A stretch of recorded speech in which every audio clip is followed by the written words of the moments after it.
They kicked her side, then witnessed the fury of a Navy SEAL, though none of them understood the mistake until the silence hit them harder than the strike itself.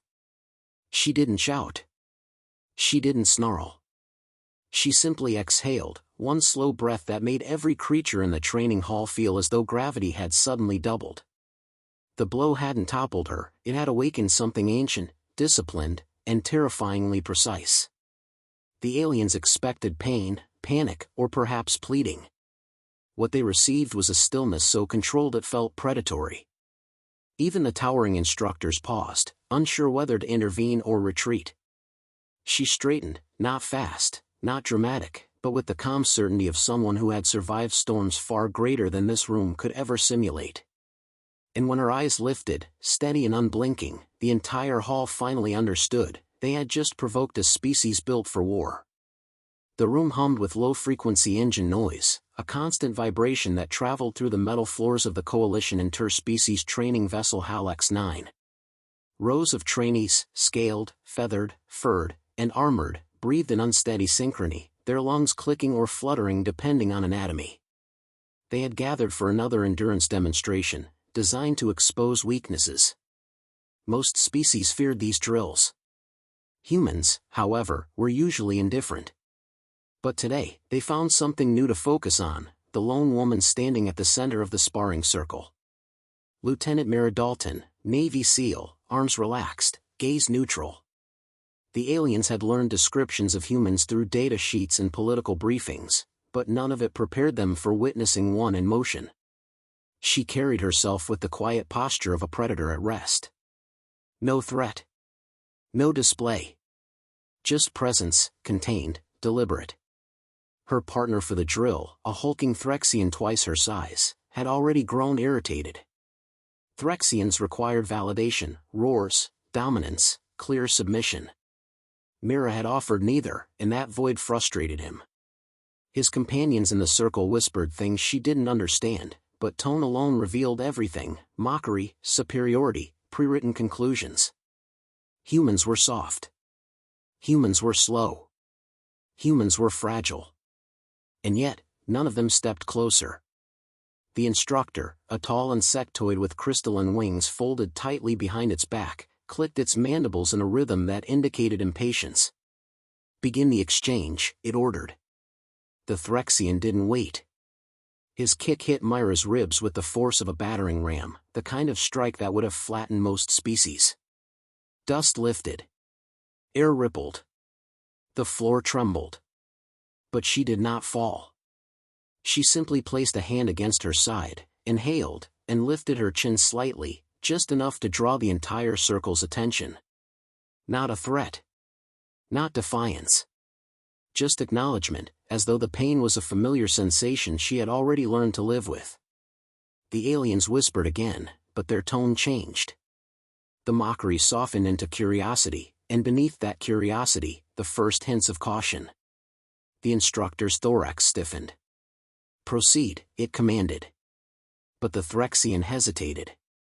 He had expected to intimidate her. Instead, something in her calm expression made him second-guess his own footing. She wasn't shocked. She wasn't stunned. She was evaluating him. And Threxians hated being evaluated. He charged, thick legs pounding the ground, arms raised in a heavy double strike. Mira moved at the last possible second, not quickly, not magically, but efficiently. A single pivot. A shift of weight. A palm against his forearm. His own momentum redirected him off balance. He stumbled, confused, then enraged. The surrounding trainees watched with offended fascination. How was the smallest, softest creature controlling the momentum of a combat-bred titan? They didn't understand physics, not human physics, not mass redistribution, not joint leverage, not rotational force. They understood brute strength. She understood everything else. And she wasn't even trying. The instructor fluttered its wings in agitation. "Threxian, why are you faltering?" The Threxian growled. "She's moving unpredictably. Delayed reaction times suggest." "It suggests," Mira interrupted, voice calm, "that you're telegraphing every step." Every alien in the circle froze. She had spoken lightly, politely, but the confidence embedded within the sentence struck deeper than any physical blow. The instructor turned toward her slowly. "Human, you are required to respond only when addressed." She gave a single nod. "Understood." But the damage was done. They had heard her. They had seen her. And their carefully constructed assumptions were beginning to fracture. The instructor clicked its wings again, preparing to escalate the drill. "Continue. Full force engagement. Trainee Mira, retaliatory strikes authorized but not lethal." The Threxian grinned, emboldened. He stomped forward again, faster this time, determined to crush the doubt inside himself more than the human in front of him. His fist cut through the air. And Mira vanished. No flash. No blur. No supernatural trick. Just movement. A single sidestep, timed perfectly with the angle of his swing. The Threxian overshot again, roaring with frustration, and she tapped his knee lightly, pressure directed with surgical precision. The result was catastrophic for him. His leg buckled. He fell to one side, choking on his own disbelief. A species built for war collapsed from a gesture softer than a greeting. The entire training hall went silent.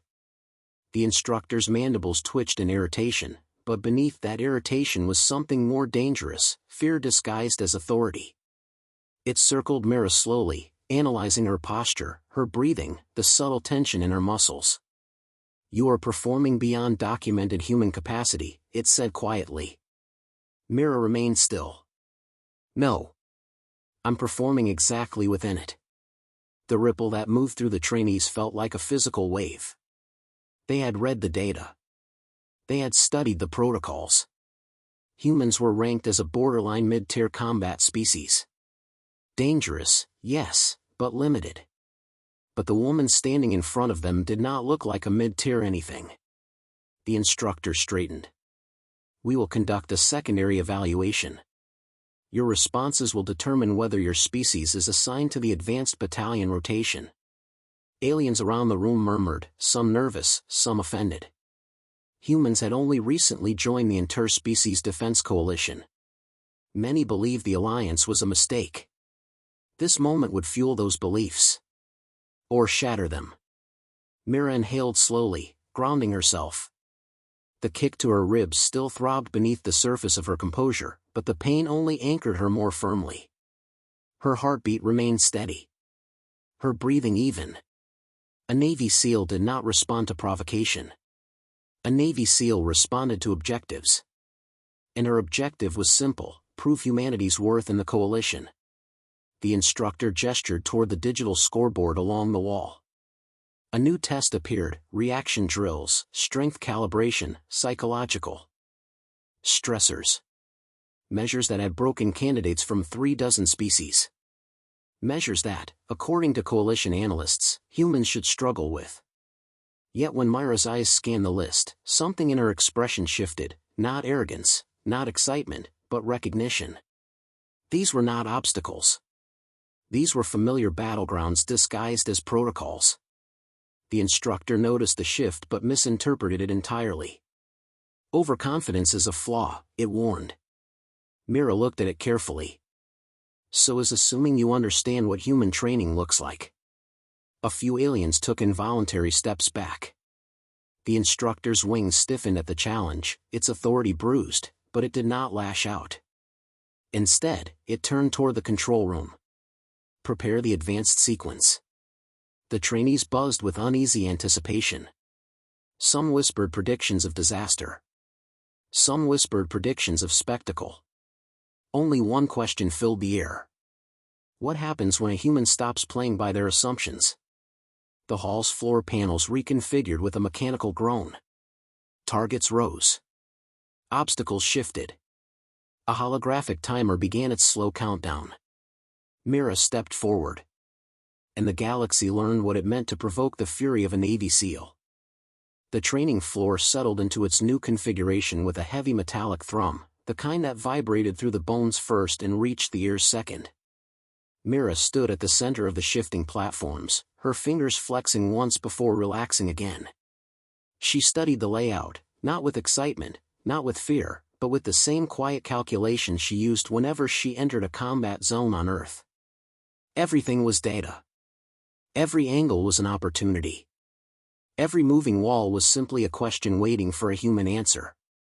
Around her, the alien trainees gathered behind the containment barrier, their expressions a collage of disbelief and anticipation.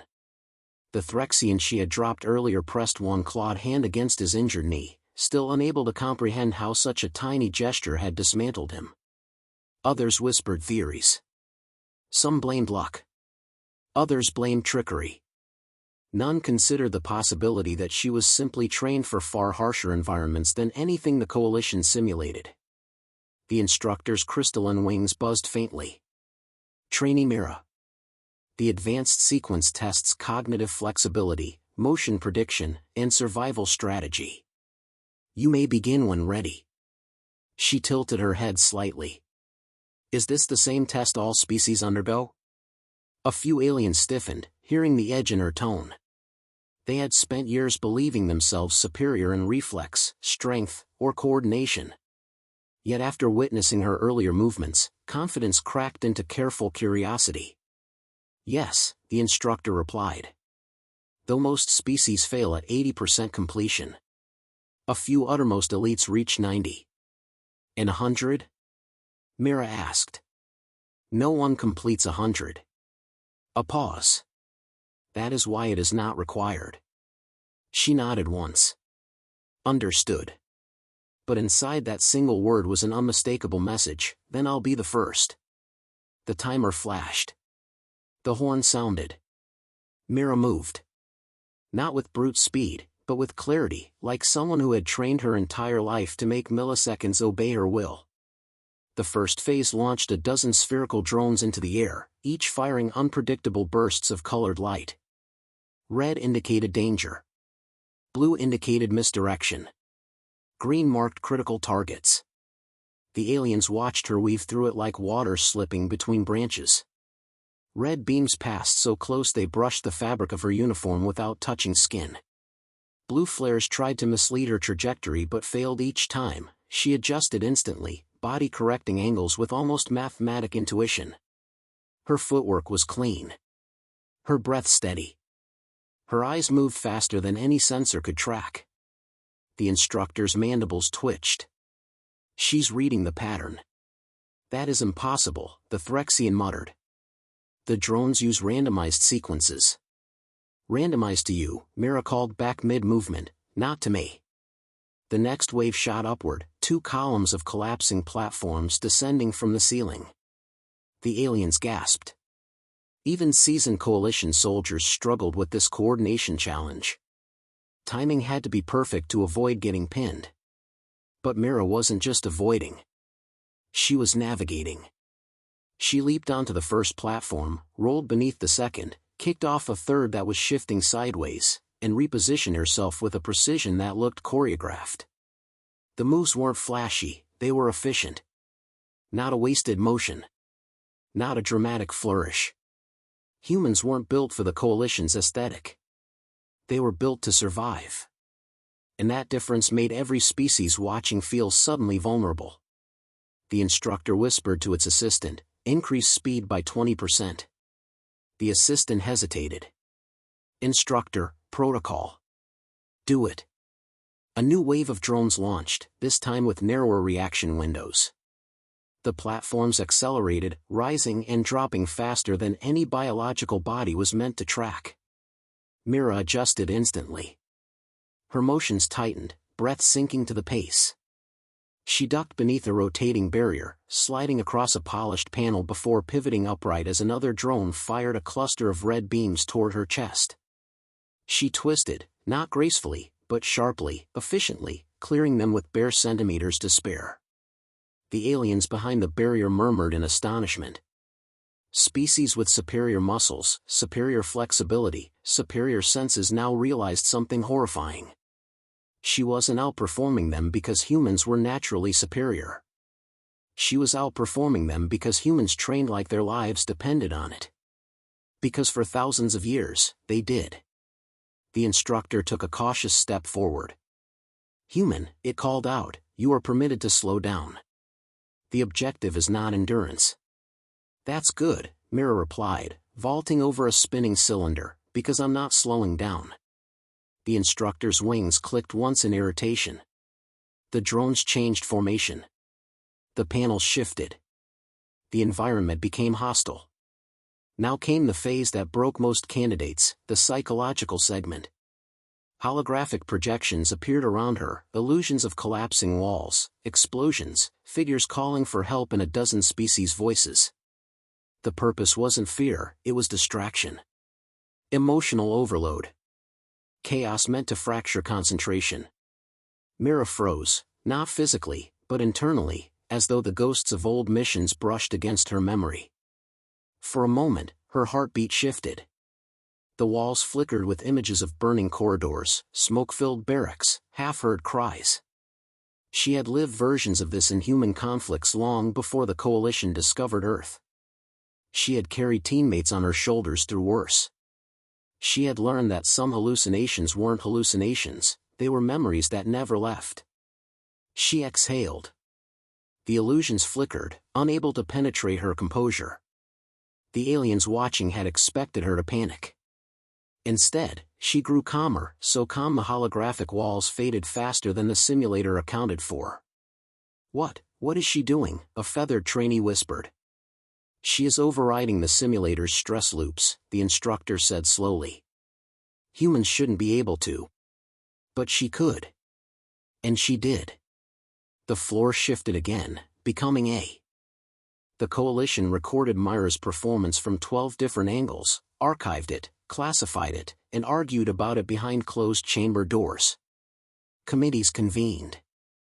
Analysts revised species ranking charts. Entire training manuals were rewritten. And yet, for all the whispering and policy updates, no one could agree on the same question. Was Mira Dalton an anomaly?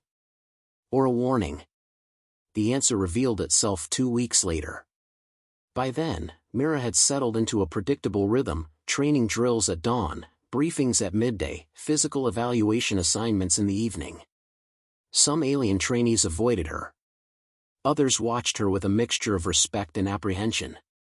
The Threxian who once mocked her now asked quiet questions about human joint leverage and balance mechanics. The instructor remained formal, its crystalline wings less confident than before. Even the ship itself seemed to treat her differently, as though the metal corridors recognized a force they couldn't quantify.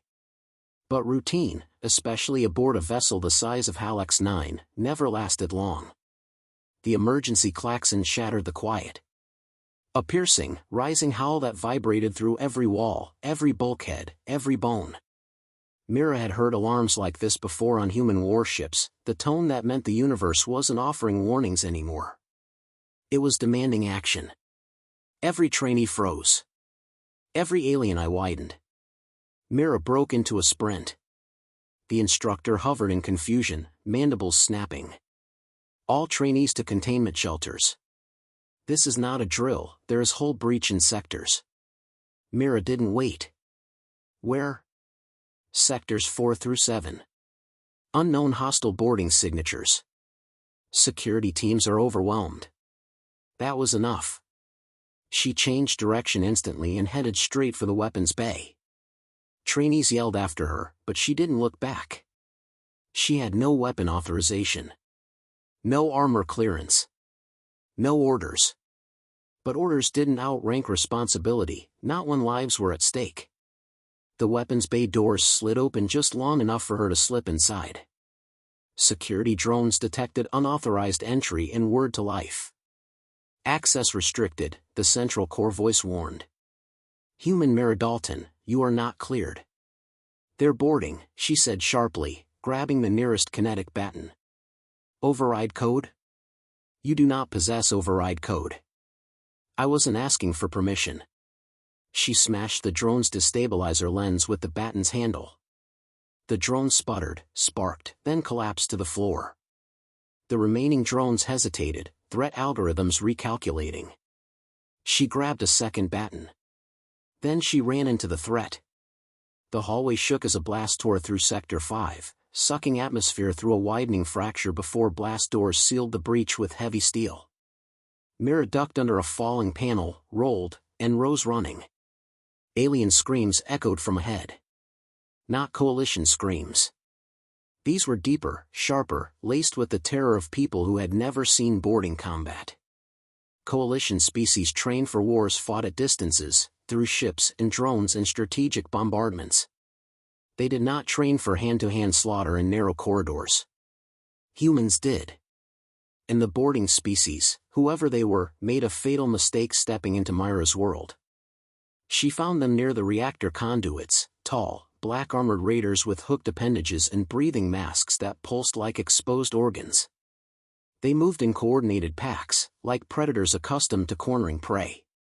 They didn't expect the prey to charge. Mira hit the first raider with the force of a collapsing wall. Her baton cracked across its breathing mask, shattering the valve. The creature staggered, gasping. She grabbed its arm, twisted, and drove it into the wall hard enough to jar its weapon free. Before it hit the floor, she kicked it upward into her hand. The second raider lunged. She fired a burst into its chest. The recoil traveled up her arm, but she held steady, firing again, adjusting for their armor's weak points based on movement patterns she analyzed in seconds. The third swung a hooked appendage at her head. She ducked and countered with the captured weapon, firing point-blank into its shoulder joint. Armor cracked. The creature screamed. It dropped. The fourth hesitated. That hesitation killed it. Mira surged forward, baton striking its mask, weapon blasting its core plate. The raider crumpled. Aliens further down the corridor, Coalition trainees, watched in disbelieving terror. They had seen her in drills. They had seen her dodge, redirect, counter. They had not seen her like this. Every motion was precise violence. Cold calculation. Zero wasted energy. There was no fury here. Only purpose. Human Mira, the instructor's voice cracked through the corridor speakers.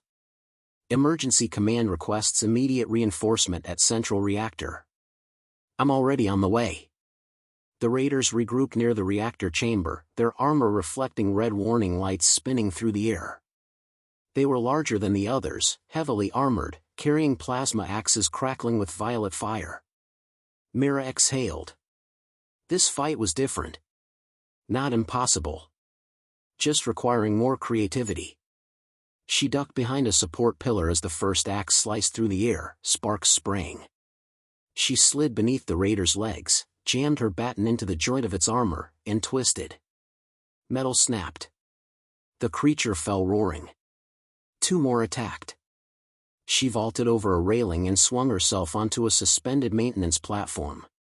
The raiders followed, heavier, slower, predictable. She timed the swing, kicked off the wall, and flew into them with momentum amplified by gravity and desperation. The collision shook the chamber.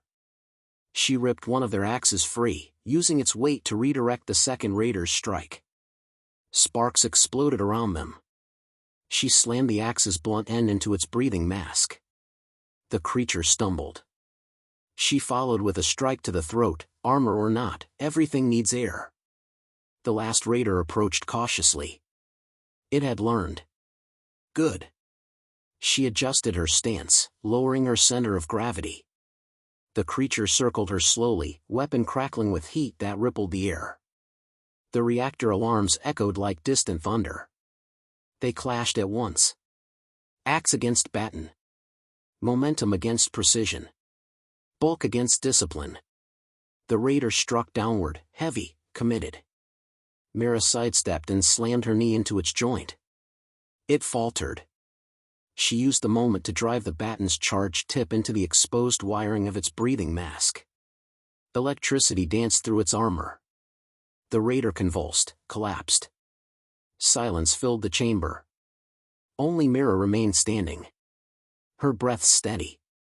Her stance controlled. Her ribs aching, but irrelevant. The emergency lights shifted from crimson to yellow, then to the soft blue of containment success. The ship stabilized. Wounded trainees were carried to med bays.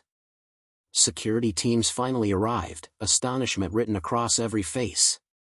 The instructor approached her cautiously, wings trembling. "Human Mira, you just neutralized an entire boarding party." "They were sloppy," Mira replied, wiping blood, hers or theirs, she wasn't sure, from her forearm. "They were a species ranked above Threxians. They weren't trained like humans." The instructor stared at her, mandibles twitching in disbelief. "The Coalition misunderstood your species." Mira shrugged lightly. "Most species do." The instructor hesitated. "Your performance today will require full reevaluation of human combat classification. A new category may be necessary." She didn't answer. Her gaze drifted over the injured trainees being tended to, some shaking, some whispering, all alive because she happened to be in that corridor when the raiders broke through. The Threxian limped toward her, still clutching his knee. He bowed, awkward, stiff, but sincere. "I mocked you," he said quietly. "I saw you as weak." "Most do," she replied. "I was wrong." She met his gaze evenly. "Most are." The instructor stepped forward again, voice steady but reverent. "Human Mira Dalton, the Coalition wishes to offer you a new title." She raised an eyebrow. "Title?" Humans often place great value on symbolic recognition. "And after today, after everything you did, there's only one title the council agreed upon." She waited. The instructor bowed its head, wings folding tightly. "Shield of the Coalition." Silence followed, deep, heavy, meaningful. She had been called many things in her life. But this one carried weight she didn't want, yet couldn't refuse. The instructor spoke once more, softer now. "We feared humans. We underestimated humans. Today, you showed us why that fear is rational." Mira looked around the chamber, the fallen raiders, the surviving trainees, the stabilizing reactors. Then she offered the smallest, quietest smile. "Don't fear humans," she said. "Just don't provoke one."